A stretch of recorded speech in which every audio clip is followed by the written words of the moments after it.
ನಮಸ್ಕಾರ ಕರ್ನಾಟಕ.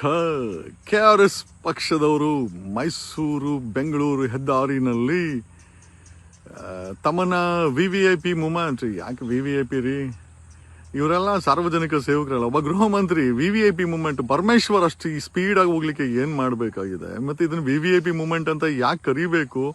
ಬ್ರಿಟಿಷರ ದಬ್ಬಾಳಿಕೆ ಆಡಳಿತವನ್ನ ಇವತ್ತು ಕೂಡ 78 ವರ್ಷಗಳ ನಂತರ ಆರ್ಡರ್ಲಿ ಸಿಸ್ಟಮ್, ಪೊಲೀಸಲ್ಲಿ ಆರ್ಡರ್ಲಿ ಸಿಸ್ಟಮ್ ಇದೆ. ಒಬ್ಬ IPS ಆಫೀಸರ್ಗೆ 15-16 ಜನ ಯೂನಿಫಾರ್ಮ್ ಹಾಕೊಂಡು ಕೆಲಸ ಮಾಡಿ, ಅವ್ರ ಬಟ್ಟೆಗಳನ್ನ ಒಗೆದು, ಅವ್ರ ನಾಯಿಗಳನ್ನ ಮೇಯಿಸಿ, ಅವ್ರ ತರಕಾರಿ ತಂದ್ಕೊಂಡು, ಅವ್ರ ಮಕ್ಕಳನ್ನ ಕರ್ಕೊಂಡೋಗಿ, ಈ ತರ ಒಂದು IPS ಆಫೀಸರ್ಗಳನ್ನ ಈ ಆರ್ಡರ್ಲಿ ಸಿಸ್ಟಮ್ ಒಂದು ಬ್ರಿಟಿಷರ ಸಮಯದಲ್ಲಿತ್ತು. ಇವತ್ತು ಕೂಡ ನೀವು ಪ್ರಜಾಪ್ರಭುತ್ವ ಇದೆಯಾ?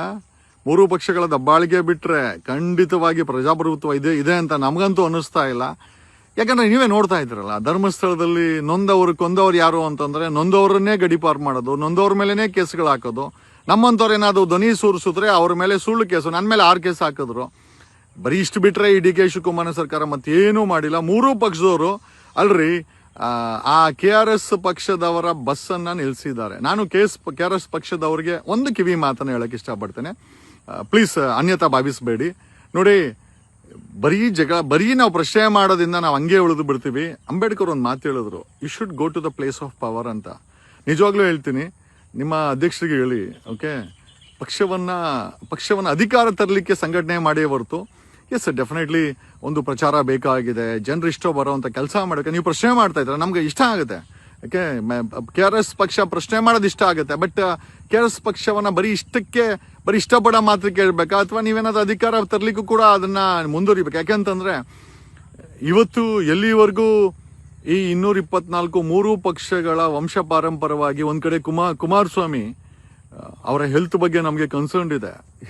ಅಲ್ಲ ರೀ, ಅದು ಯಾವ್ದೋ ಟಾಕ್ಸಿಕ್ ಟೀಸರ್ ಹಾಕ್ಸ್ಕೊಂಡು ತನ್ನನ್ನ ಮುಖ್ಯಮಂತ್ರಿ ಅಂತ ಪ್ರೊಜೆಕ್ಟ್ ಮಾಡ್ಕೊಂಡಂತ ಕುಮಾರಸ್ವಾಮಿ ಬಗ್ಗೆ ನಿಜವಾಗ್ಲೂ ನಮ್ಗೆ ಒಂಥರ ಬೇಜಾರಿದೆ ಪಾಪ. ಅಲ್ಲರಿ ಇಷ್ಟೆಲ್ಲ ಅನುಭವಿಸಿದ್ರು ಕೂಡ ಹೊಸ ಜನತೆಗೆ ಮಗ ಬೇಕು, ಅಪ್ಪ ಪ್ರಧಾನಿ, ಮಗ ತಾನು 2 ಸತಿ CM, ಮಗ MLA ಆಗ್ಬೇಕು, ಮಿನಿಸ್ಟರ್ ಆಗ್ಬೇಕು, CM ಆಗ್ಬೇಕು, ಕಂಡೋರ್ ಮಕ್ಕಳು ಮಾತ್ರ ಉದ್ಧಾರಣೆ ಆಗ್ಬಾರ್ದು. ಈ ಮೂರೂ ಪಕ್ಷದಲ್ಲಿ ನಿಮಗೆ ಉಳಿದಿರೋದೇನು ಅಂತಂದ್ರೆ, ಅವ್ರುಗಳು ಏನಾದ್ರು ನಿಮ್ಗೆ ಭಾಷಣಕ್ಕೆ ಕರೆದ್ರೆ ಒಂದು 100 ಜನ ಕರ್ಕೊಂಡೋಗಿ ಜೈಕಾರ ಹಾಕ್ಸ್ಬೇಕು, ಅವ್ರನ್ನ ಹೊಗಳಬೇಕು, ಅವ್ರ ಹಾಕೋ ಪೋಸ್ಟ್ಗಳನ್ನ ನೀವು ಶೇರ್ ಮಾಡಬೇಕು. ಇದೆಲ್ಲ ಮಾಡಿ ನಿಮಗೆ ಸಿಕ್ಕಿರೋದೇನು?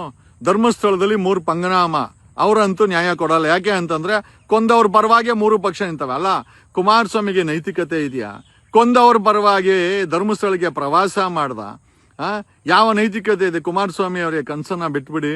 ಜನರು ತುಂಬಾ ಹುಷಾರಿದ್ದಾರೆ. ಹಂಗಂತ ನಾವೇನು DK ಶಿವಕುಮಾರ್ ಸಪೋರ್ಟ್ ಮಾಡ್ತಾ ಇಲ್ಲ. DK ಶಿವಕುಮಾರನ ಕಳೆದ 3 ವರ್ಷದ ಆಡಳಿತ, ಅದು ಧರ್ಮಸ್ಥಳದ ವಿಚಾರದಲ್ಲಾಗಿರ್ಬೋದು, ಆ ನೊಂದವ್ರ ಮೇಲೆ ಕೇಸುಗಳು ಹಾಕೊಂಡು ಅವ್ರನ್ನ ದಿಕ್ತಪ್ಸಿ, SIT ನ ದಿಕ್ತಪ್ಸಂತ ಇದೆ DK ಶಿವಕುಮಾರ್ ಕಾಂಗ್ರೆಸ್ ಪಕ್ಷ. ಆ ಕಬ್ಬು ಬೆಳೆಗಾರರನ್ನ ಬೀದಿಲ್ ಬಿಟ್ಟು ಆ ಶುಗರ್ ಫ್ಯಾಕ್ಟರಿ ಓನರ್ಗಳ ಜೊತೆ ನಿಂತ್ಕೊಂಡಂತ ಕಾಂಗ್ರೆಸ್ ಪಕ್ಷ. ಆ ಹುಬ್ಬಳ್ಳಿ ಧಾರವಾಡದಲ್ಲಿ ಆ ಹುಡುಗರು ಇವರು ಮ್ಯಾನಿಫೆಸ್ಟೋದಲ್ಲಿ ಹಾಕಿದ್ದಾರೆ. ಕಾಂಗ್ರೆಸ್ ಮ್ಯಾನಿಫೆಸ್ಟೋ ಬಂದಂತ ಒಂದೇ ಒಂದು ವರ್ಷದಲ್ಲಿ 2.5 ಲಕ್ಷ ಸರ್ಕಾರಿ ಉದ್ಯೋಗಗಳನ್ನ ಭರ್ತಿ ಮಾಡ್ತೀವಿ ಅಂತ ಮಾಡಿದ್ರ ಕಾಂಗ್ರೆಸ್ ಪಕ್ಷ ಮಾಡ್ತಾ ರಾಹುಲ್ ಗಾಂಧಿ ಮಾಡ್ದೇನಪ್ಪ, ಮಾಡಿಸ್ದ ಇವ್ರ ಕೈಯಲ್ಲಿ. ಇವರು ನಂಬ್ಕೊಂಡು ನೆಕ್ಸ್ಟ್ ಟೈಮ್ ಚಂಬಂತೂ ಗ್ಯಾರಂಟಿ 30 ಸೀಟ್ ದಾಟಲ್ಲ. ನನ್ನ ಭವಿಷ್ಯ DK ಶಿವಕುಮಾರ್, ನೀನ್ ಯಾವ ಮಠಾಧೀಶ ಹತ್ರ ಬೇಕಾರೆ ಹೋಗು, ನಾನು ಮಠಾಧೀಶ ಅಂತಲ್ಲ, ಅವ್ರ ಬಗ್ಗೆ ಗೌರವ ಇದೆ.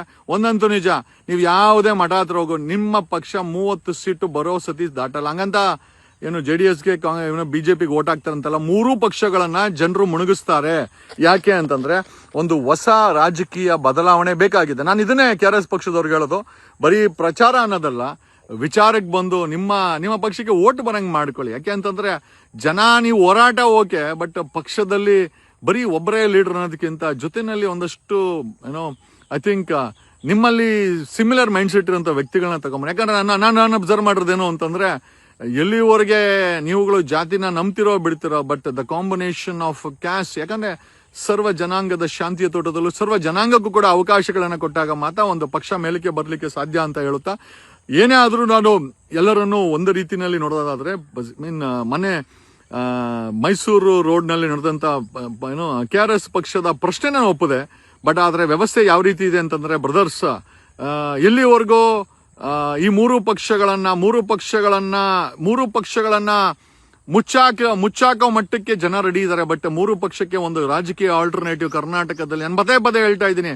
2028ಕ್ಕೆ ಒಂದು ರಾಜಕೀಯ ಆಲ್ಟರ್ನೇಟಿವ್ ಕೊಟ್ರೆ 180ಕ್ಕೂ ಹೆಚ್ಚಿನ ಸೀಟು ಜನ ವೋಟ್ ಕೊಟ್ಟು ಗೆಲ್ಲಿಸ್ತಾರೆ. ಕುಮಾರಸ್ವಾಮಿ ಟೀಸರು ಮುಗೀತು, DK ಶಿವಕುಮಾರ್ ಟೀಸರು ಮುಗೀತು. ಬಿಜೆಪಿಯವರಂತೂ 2023ಕ್ಕೆ ತಮ್ಮ ಟೀಸರ್ಗಳನ್ನ ಮುಣಿಸ್ಕೊಂಡಿದ್ದಾರೆ. ಅವ್ರು ನೋಡ್ರಿ, ಅವ್ರ ಪೋಸ್ಟ್ಗಳು ಹಾಕಿದ್ರೆ ಒಂದು ಶೇರ್ ಕೂಡ ಆಗಲ್ಲ, 1-2 ಶೇರ್ ಆಗುತ್ತೆ. ಆ ಮಟ್ಟಕ್ಕೆ ಬಿಜೆಪಿ ಮುಳುಗೋಗಿದೆ. ಜನರಿಗೆ ಮೂರೂ ಪಕ್ಷದ ಮೇಲೆ ನಂಬಿಕೆ ಇಲ್ಲ. ಅದು ಧರ್ಮಸ್ಥಳದ ವಿಚಾರ ಆಗಿರ್ಲಿ. ಧರ್ಮಸ್ಥಳದಲ್ಲಿ ನೀವು ಮೂರೂ ಪಕ್ಷಗಳ ನಡ್ಕೊಂಡ ರೀತಿ ಏನ್ರಿ? ಅಮಾನವೀಯವಾಗಿ ನಡ್ಕೊಂಡಲ್ರಿ. ಒಬ್ಬ ಹೋಮ್ ಮಿನಿಸ್ಟರ್ ಮೈಸೂರಿಗೆ ಹೋಗ್ಬೇಕಾರೆ 0 ಟ್ರಾಫಿಕ್ ಏನಕ್ಕೆ ಬೇಕಾಗಿದೆ? ಏನಂತ ಇಂಪಾರ್ಟೆಂಟು? ಯಾರನ್ನ ಸತ್ತೋಗಿದಾರ? ಏನನ್ನ ಆಕ್ಸಿಡೆಂಟ್ ಆಗಿದೆಯಾ? Major is there any crime reported? ಬಳ್ಳಾರಿಗೆ ಹೋಗ್ಬೇಕಾಗಿತ್ತು. ಇದೇ ಪರಮೇಶ್ವರ್ ಬಳ್ಳಾರಿಗೆ ಹೋಗಿ ಗಾಳಿನಲ್ಲಿ ಗುಂಡುಗಳಾಕಿ ಪಕ್ಷದ ಕಾರ್ಯಕರ್ತರನ್ನೇ ಕೊಂದು ಅವ್ರಿಗೆ ಸಾಂತ್ವನ ಹೇಳಿ ಜಮೀರ್ ಕೈಯಲ್ಲಿ 25 ಲಕ್ಷ ಕೊಟ್ಟ ಅಂತ ಜಾಗಕ್ಕೆ ಹೋದಾಗ ಬೇಕಾದ್ರೆ ಏನೋ ಹೋಮ್ ಮಿನಿಸ್ಟರ್ ಸ್ಪೀಡಾಗಿ ಹೋಗ್ತಾವ್ರಪ್ಪ, ಅಲ್ಲಿ ಹೋಗಿ ಏನೋ ಸಾಂತ್ವನ ಹೇಳ್ಬೇಕು, ಅಲ್ಲೇನೋ ಹೋಗ್ಬಿಟ್ಟು ಏನೋ ಅಲ್ಲಿ ಸಮಸ್ಯೆಗಳನ್ನ ಬಗೆಹರಿಸಬೇಕು. ಬೇಕಾದ್ರೆ 0 ಟ್ರಾಫಿಕ್ ಇರಲಿ, ಎಲ್ಲಾ ಕಡೆ 0 ಟ್ರಾಫಿಕ್. ಜಸ್ಟ್ ಬಿಕಾಸ್ ನೀವುಗಳು ಮಂತ್ರಿಗಳು, ನೀವ್ ಹೇಳ್ದಂಗೆ ಪೊಲೀಸರು ಕೇಳ್ತಾರೆ, ನೀವೊಬ್ರು ಗೃಹ ಮಂತ್ರಿಗಳು, ನೀವೊಬ್ಬ ಡೆಪ್ಯೂಟಿ ಸಿಎಂ, ಎಲ್ಲರೂ VVIP ಮೂವ್ಮೆಂಟ್ ಅನ್ನ ಬಳಸ್ತಾರೆ.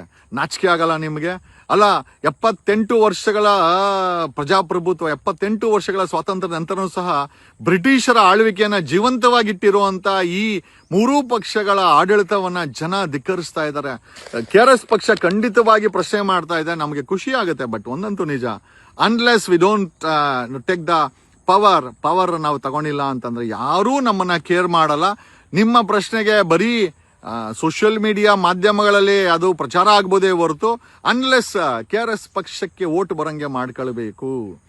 ಬರೀ ಜನ ನಾವು ಪ್ರಶ್ನೆ ಮಾಡೋದಂತಲ್ಲ, ಬರೀ ನಾವು ಸಿಸ್ಟಮ್ ಅನ್ನ ಪ್ರಶ್ನೆ ಮಾಡ್ಕೊಂಡು ಇದ್ದೋಗ್ತೀವಿ ಅಂತಂದ್ರೆ ಅದೇ ಮೂರು ಪಕ್ಷಗಳು ಈಗ ನೋಡಿ 2023ರಲ್ಲಿ ಕಾಂಗ್ರೆಸ್ ಪಕ್ಷ ಬಿಜೆಪಿನ ವಿಲ್ಲನ್ ತರ ತೋರಿಸ್ಕೊಂಡು ಅಧಿಕಾರಕ್ಕೆ ಬಂತು. ಈಗ ಕಾಂಗ್ರೆಸ್ ಅನ್ನ ವಿಲನ್ ತರ ತೋರಿಸ್ಕೊಂಡು ಈಗ JDS ಮತ್ತೆ ಬಿಜೆಪಿ ಮತ್ತೆ ಅದೇ ರೂಟೀನು, ಮತ್ತೆ ಅದೇ ವಿಶಿಯಸ್ ಸರ್ಕಲ್. ಒಬ್ಬರಾದ ನಂತರ ಒಬ್ರು ಈ ಕಡೆ ಬಿಜೆಪಿ 2023 ಎಂಜಾಯ್ ಮಾಡ್ತಾ 5 ವರ್ಷ, ತದನಂತರ ಕಾಂಗ್ರೆಸ್ ಬಿಜೆಪಿನ ಬೈಕೊಂಡು ಆಡಳಿತ ಮಾಡ್ತು. ಈಗ ಕಾಂಗ್ರೆಸ್ ಅನ್ನ ಬೈಕೊಂಡು ಮತ್ತೆ ಕುಮಾರಸ್ವಾಮಿ ಮತ್ತೆ ಬಿಜೆಪಿ ಮತ್ತೆ ಅಂದ್ರೆ ಮೂರೂ ಪಕ್ಷಗಳವರು 1000 ಕೋಟಿ ಓನರ್ಗಳು. ಮೂರೂ ಪಕ್ಷದ ಏನೋ 224 MLAಗಳು 1000 ಕೋಟಿ ಓನರ್ಗಳು, ನೂರಾರು ಕೋಟಿ ಓನರ್ಗಳಾಗಿದ್ದಾರೆ. ಪ್ರಹ್ಲಾದ್ ಜೋಶಿ ಆಸ್ತಿಗಳು ನೋಡ್ರಿ, ಬರೀ ಮೂರೂ ಪಕ್ಷದಲ್ಲಿ ಎಲ್ಲರ ಆಸ್ತಿಗಳು ಇವತ್ತು ಒಂದು ಸಮಯದಲ್ಲಿ ಏನೋ ಸೈಕಲ್ ಅಲ್ಲಿ ಓಡಾಡ್ತಾ ಇದ್ದಂತ ರಾಜಕಾರಣಿಗಳು ಇವತ್ತು 1000 ಕೋಟಿ ಓನರ್ಗಳಾಗಿದ್ದಾರೆ. ಒಂದು ಆಫ್ಟರ್ ಆಲ್ MLC ಆಗ್ಬಿಟ್ರೆ 1000 ಕೋಟಿ ಮಾಡ್ತಾರೆ. ಒಬ್ಬ ಇನ್ಸ್ಪೆಕ್ಟರ್ ಆದ್ರೆ ಫರ್ಗೆಟ್ ಅಬೌಟ್ ರಾಜಕಾರಣಿಗಳು, ಒಬ್ಬ ಇನ್ಸ್ಪೆಕ್ಟರ್ ಆದ 200ರಿಂದ 1000 ಕೋಟಿ ದುಡ್ಡು ಮಾಡ್ತಾರೆ ಬೆಂಗಳೂರಲ್ಲಿ. ಆ ಮಟ್ಟಕ್ಕೆ ಭ್ರಷ್ಟಾಚಾರ ತುಂಬಿ ತುಳುಗೋಗಿದೆ. ಇದನ್ನ ತೊಲಗಿಸಬೇಕು ಅಂದ್ರೆ ನಾವೆಲ್ಲ ಮಾಡ್ಬೇಕಾದ್ರೆ ಒಂದು ಆಲ್ಟರ್ನೇಟಿವ್ ಪೊಲಿಟಿಕ್ಸ್ ಅನ್ನ ಕಲೆಕ್ಟಿವ್ ಆಗಿ ತರಬೇಕು.